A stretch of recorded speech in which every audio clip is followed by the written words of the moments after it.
ফজরে যান নাই, আল্লাহ বলেছে ফেরেশতাদেরকে, থাক লিখিস না, জোহরে আসবে। আমার বান্দা তো, আল্লাহ পানি বন্ধ করে দেব, না না না, আমার বান্দা। খানা বন্ধ করে দেব, না না না, আমার বান্দা। আমি না গাফফার, আমি আল্লাহ না ক্ষমাকারী।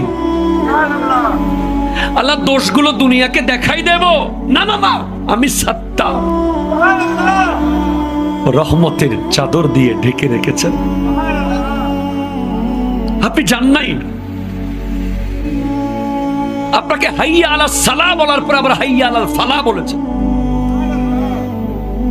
হাইয়া আলাস সালাহ বললে হতো, ফালাহ কেন বললো? আরে তোর লাভের জন্য আয়। আমি আল্লাহকে তুই সিজদা করবি, লাভটা আমার হবে না, তোর হবে।